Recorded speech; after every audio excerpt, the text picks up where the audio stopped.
Hey, soul survivors. First, before we talk about the new supply, we're going to talk about Carrie Kirk. Carrykirk is my new channel that deals with criminal cases, conspiracies, and also I have a new opportunity for you guys. If you would like to join an online community, possibly make some money, comment I'm in. But let's get started. So, have you ever asked yourself, how could they post my soulmate just weeks after discarding you, sometimes even days?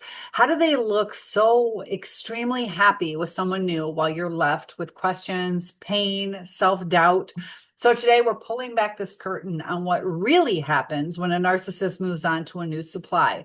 And I want you to hear this clearly. This is not about you being unworthy. This is about a cycle, a pattern that repeats no matter who they're with. And you have to remember that.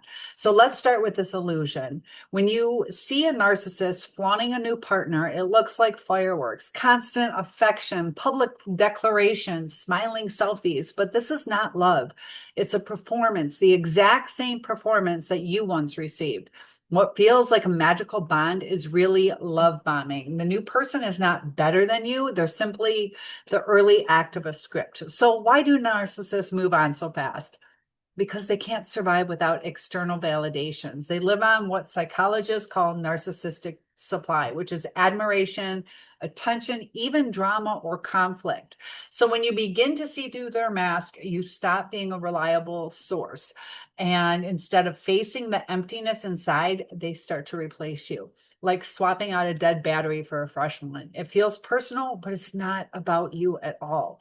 So here's the hard truth. The new supply is not blessed. They're not the lucky one. They're trapped in the exact same cycle that you endured. It's just taking time to unfold. The narcissistic cycle always repeats. They had the idealization. You're perfect. You're the only one who understands me. And then it goes into devaluation, subtle jabs, silent treatments, comparisons, and then the discard, cold withdrawal, triangulation, or even sudden abandonment out of the blue. Like, what just happened? The pattern doesn't change, only the partner. And yet, from the outside, it looks like the narcissist has finally changed, that this person is there forever, even if they get married. So remember, you're only seeing the highlights. You don't see the control that is behind the closed doors, the gaslighting, the tiny cracks that will eventually widen into chaos. And what looks like happiness is just that honeymoon phase. So, yes, sometimes it can last for months, years, even decades, but the abuse will unfold. It's the cracks that start to widen. Now, let's talk about why this hurts so much. When you see them moving on quickly, your brain experiences something called cognitive dissonance, two truths that just don't fit together. Your brain's trying to make sense of it. One part of you knows you were mistreated, and the other is whispering, if they're so happy now, maybe the problem was me. That mental tug of war is brutal. Comment below if you have experienced this. I know I have, but let me say this with certainty. It was not you. It's the cycle, and the cycle consumes everyone in its path.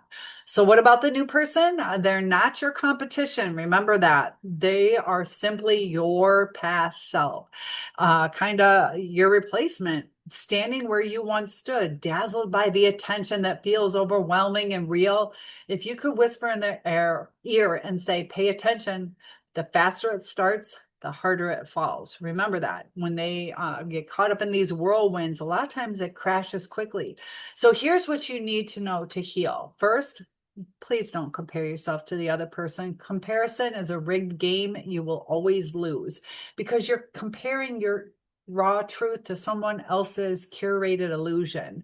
Second, create distance from the cycle. Low contact, no contact, even gray rock where you just don't respond. Or if you do, it's very matter of fact and short, just to the point. Not as punishment, but as protection for your nervous system.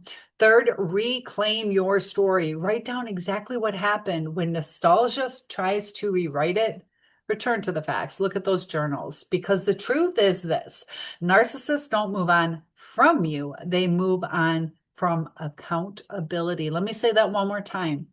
Narcissists don't move on from you, they move on from accountability. You weren't replaceable. You were valuable in a system that only knows how to consume. So the new supply, doesn't prove you weren't enough. It proves that nothing is ever enough for somebody who survives on outside validation. And you deserve real peace, real stability, real connection, the kind where actions and words actually line up over time. So please hold on to this. Fast is not deep. So they get into a relationship. It doesn't mean it's a deep, meaningful connection. Stable is deep. Every time you see their highlighted reel, ask yourself, what's happening between the pictures? That's where the truth lies. And when they come back with memories, promises, or even jealousy ploys, remember, you've already seen the whole movie. You don't need a sequel. They didn't abandon you. They abandoned responsibility. You're not stuck. You're moving forward. And your peace is exactly what you need. So please like and subscribe. Like I said, I have an online community through school, A Soul Survivor, and I will give you the link. I have resources to start your own business, work at home, have financial stability, or even just have new friends. It's free right now to the first 100 people, and I'll help mentor you or just guide you along the way. I'm here for you.